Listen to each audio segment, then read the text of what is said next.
ದರ್ಶನ್ ಜಾಮೀನು ಅರ್ಜಿ ವಿಚಾರಣೆ ಇವತ್ತು ಸುಪ್ರೀಂ ಕೋರ್ಟ್ನಲ್ಲಿ ಇದ್ದಿದ್ದು ತಮಗೆಲ್ಲರಿಗೂ ಗೊತ್ತಿದೆ.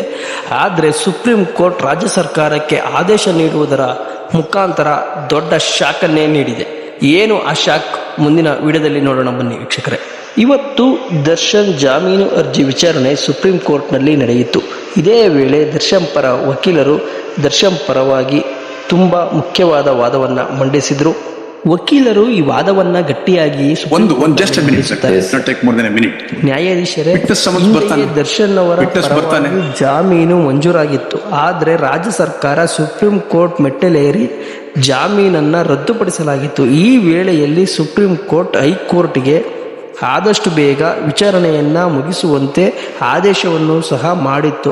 ಆದರೆ ಕಾಲಕ್ರಮೇಣ ವಿಚಾರಣೆಯನ್ನ ನಡೆಸುತ್ತಾ ಈಗಾಗಲೇ 8 ರಿಂದ 10 ತಿಂಗಳಾಗಿದ್ದರೂ ಸಹ ವಿಚಾರಣೆಯ ನೆಪದಲ್ಲಿ ಕಾಲಹರಣ ಮಾಡುತ್ತಿದ್ದಾರೆಯೇ ವಿನಃ ಯಾವುದೇ ವಿಟ್ನೆಸ್ಗಳನ್ನು ಸಹ ಕೋರ್ಟಿಗೆ ಹಾಜರುಪಡಿಸುತ್ತಿಲ್ಲ. ಅಲ್ಲದೆ ಬೇಗ ಪ್ರಕ್ರಿಯೆಯನ್ನು ಸಹ ಸಂಪೂರ್ಣಗೊಳಿಸುತ್ತಿಲ್ಲ.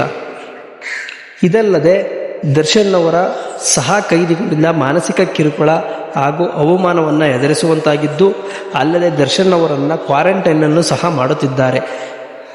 ಸಾರ್ವಜನಿಕವಾಗಿ ಸಾಮಾನ್ಯ ಕೈದಿಗೆ ನೀಡಬೇಕಾದಂತಹ ಅನುಕೂಲಗಳನ್ನು ಸಹ ದರ್ಶನ್ ಅವರಿಗೆ ನೀಡುತ್ತಿಲ್ಲ.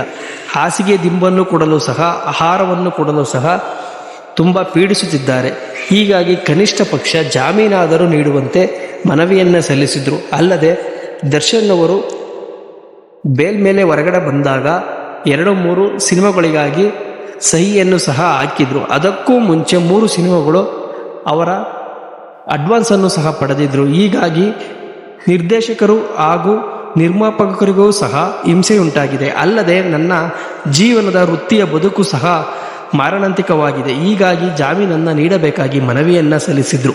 ಇದನ್ನೆಲ್ಲ ಆಲಿಸಿದ ಸುಪ್ರೀಂ ಕೋರ್ಟ್ ರಾಜ್ಯ ಸರ್ಕಾರಕ್ಕೆ ಬಿಗ್ ಆದೇಶವನ್ನು ಹೊರಡಿಸಿದೆ. ಒಂದೇ ವಾರದ ಕಾಲಮಿತಿಯೊಳಗಾಗಿ ರೇಣುಕಾಸ್ವಾಮಿ ಕೊಲೆ ಪ್ರಕರಣಕ್ಕೆ ಸಂಬಂಧಪಟ್ಟಂತೆ ಎಲ್ಲ ತನಿಖೆಯ ದಾಖಲೆಗಳನ್ನು ಒದಗಿಸುವಂತೆ ದರ್ಶನ್ ಅವರಿಗೆ ನೀಡಿರುವ ಸೌಲಭ್ಯದ ಬಗ್ಗೆ ಎಲ್ಲ ಮಾಹಿತಿಯನ್ನು ಒಂದೇ ವಾರದೊಳಗೆ ನೀಡುವಂತೆ ಆದೇಶವನ್ನು ಸಹ ಹೊರಡಿಸಿದೆ. ಅಲ್ಲದೆ 1 ವಾರ ಎಲ್ಲ ದಾಖಲೆಗಳನ್ನು ಸಲ್ಲಿಸಿದ ನಂತರ ಜಾಮೀನು ವಿಚಾರಣೆಯನ್ನು ಮುಂದೂಡುವುದಾಗಿ ಮುಂದಿನ ದಿನಗಳಿಗೆ ಮುಂದೂಡಲಾಗಿದೆ. ವೀಕ್ಷಕರೇ, ಇದು ಇವತ್ತಿನ ವಿಡಿಯೋ. ದಯವಿಟ್ಟು ಈ ವಿಡಿಯೋ ಇಷ್ಟ ಆದರೆ ನನ್ನ ಚಾನಲ್ನ ಸಬ್ಸ್ಕ್ರೈಬ್ ಆಗುವುದನ್ನು ಮರಿಬೇಡಿ.